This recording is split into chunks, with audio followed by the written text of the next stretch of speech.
ආයුබෝවන් වැහි කාලෙට ගෙදර වැසිකිළිය උතුරන එක ඒක නම් ගොඩක් දෙනට තියෙන ලොකු හිසරදයක් නේද? හැබැයි ඒක හිසරදයක් විතරක් නෙවෙයි ඇත්තටම හරිම භයානක ප්‍රශ්නයක්. ඉතින් අද අපි මේ මූලාශ්‍රය දිහා බලලා කතා කරන්න යන්නේ මේකට ස්ථිර ඒ වගේම සම්පූර්ණයෙන්ම ආරක්ෂිත විසඳුමක් ගැනයි. හිතන්නකෝ වැස්ස පටන් ගත්ත විතරයි වැසිකිළිය બ્લોක් වෙනවා. වල උතුරලා මුළු වටපිටාවම අපවිත්‍ර වෙනවා.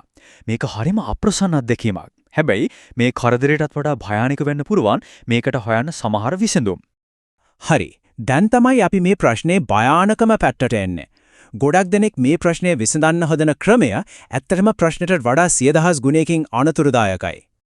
ගොඩක් දෙනෙක් අතරේ තියෙන ලොකු වැරදි මතයක් තමයි පරණ වලක් හදන්න නම් ඒක හිස් කරලා කවුරු හරි ඇතුළට බහැලා සිමෙන්ටි ගානවා වගේ අලුත් වැඩියාවක් කරන්නම ඕනේ කියන එක. අන්න ඒක තමයි අපි ඔළුවෙන් සම්පූර්ණයෙන්ම අහිං කරගන්න ඕන භයානකම දේ.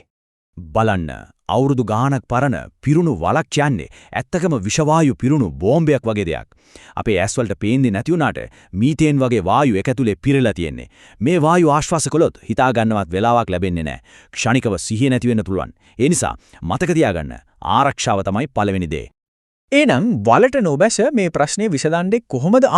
ඒකට උත්තරේ හොයන්න කලින් අපි හරියටම තීරුම් ගමු මේකට නියම හේතුව මොකක්ද කියලා. මොකද ඇත්තම හේතුව ගොඩක් අය හිතාගෙන ඉන්නේ දේ නෙවෙයි. මෙන්න ඉන්නවා අපේ කතාවේ ප්‍රධානම වැරදිකරුවා බයෝමැට්. හරිම සරලව කිව්වොත් මේක අපද්‍රව්‍යවල තියෙන බැක්ටීරියා එකතු වෙලා හැදෙන ජෙලි එකක් වගේ පටලයක්. මේ බයෝමැට් පටලය වලේ බිත්තිවල සහ පතුලේ බැඳිලා පසේ තියෙන සියුම් සිදුරු ඔක්කොම වහලා දානවා. මේක හරි අපූර්වට පැහැදිලි කරනවා මූලාශ්‍රයේ. හිතන්නකෝ හරියට වල ඇතුලෙන් ලොකු ප්ලාස්ටික් කොලයක් ඇලවුවා වගේ වැඩක් වෙන්නේ. ඊට පස්සේ ඉතින් ජලයට එළියට යන්න කිසිම විදිහක් නැහැ වල උතරනවා. ඉතින් ජීවිතයේ අනතුරියේ දාන්නේ නැතුව මේකට ස්ථිර විසඳුමක් නැද්ද? අනිවාර්යයෙන්ම තියෙනවා. ඒ තමයි බුද්ධිමත් සහ ආරක්ෂිතම ක්‍රමය වන බයිපාස් විසඳුම. මේකේ තියෙන වැදගත්ම සංකල්පය තමයි මේ. විසඳුම හොයන්න ඕන පරණ භයානක වල ඇතුලෙන් නෙවෙයි. ඒ වෙනුවට පරණ වලට කිසිම හානියක් නොකර ඒකට ටිකක් එහායින් අලුතෙන්ම පෙරහන් වලක් එහෙමත් නැත්නම් පෙකොලේෂන් පිට් එකක් හදන එක. හරි. අපි දැන් බලමු මේ බයිපාස් පද්ධතිය කොහොමද හරියටම ආරක්ෂිතව හදාගන්නේ කියලා. ඇත්තටම මේක පළපුරුදු කාර්මිකයෙක්ට හරිම සරලව තර්කානුකූලව කරන්න පුළුවන් දෙයක්. මුළු ක්‍රියාවලියම මේ සරල පියවර 4ට ගොනු කරන්න පුළුවන්. පළවෙනි සහ වැදගත්ම දේ තමයි පරණ වලට අත තියන්නවත් යන්න එපා. ඊට පස්සේ අලුත් වලක් කපනවා, වතුර පෙරෙන විදිහට බිත්ති හදනවා, අන්තිමට වලවල් දෙක සම්බන්ධ කරනවා. හරිම තාර්කිකයි නේද? මේක තමයි අලුත් වලේ තියෙන සුපිරිම රහස. මේකට කියන්නේ හනිකොම්. එහෙම නැත්නම් මීවද ක්‍රමයට ගඩොල් බඳිනවා කියලා.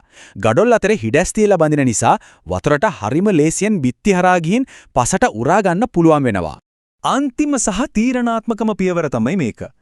පරණ වලේ වතුර මට්ටම උඩට ඇවිත් උතුරන්න ඔන්නුමෙන්න තියෙන මට්ටමින් හරියටම සුදුරක් විදලා බටයක් දාලා අලුත් පෙරහන් වලට සම්බන්ධ කරනවා. එතකොට මොකද වෙන්නේ?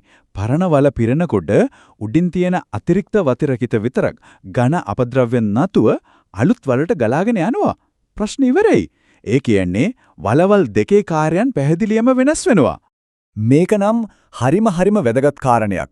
පරණ වල විදින එක අනිවාර්යයෙන්ම පළපුරුදු කෙනෙක් ලවා සම්පූර්ණ ආරක්ෂිත උපකරණ දාලා කරවන්නම ඕනේ.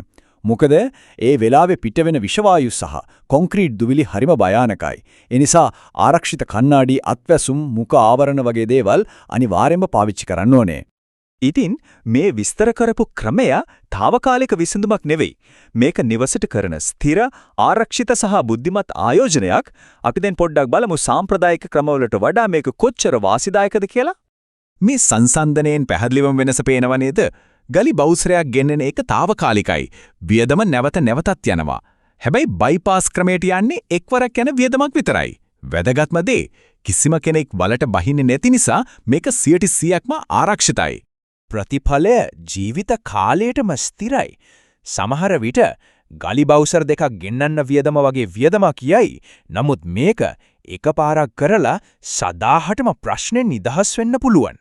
අවසාන වශයෙන් මේ කතාබහෙන් අපි තීරුම් ගන්න ඕනේ මේක නිකන් වැසිකිලි වලක ප්‍රශ්නයක් විසඳන හැටි කියන විතරක් නෙවෙයි, මේකෙන් ඇත්තටම පෙන්වන්නේ භයානක ජීවිත අවදානමක් තියෙන ගෘහස්ත ප්‍රශ්නයක් වුණත් තාක්ෂණය සහ බුද්ධිය පාවිච්චි කරලා කොහොමද ආරක්ෂිත ස්ථිර නිවසේ වැඩි දියුණු කිරීමක් බවට පත් කරගන්නේ කියන එකයි.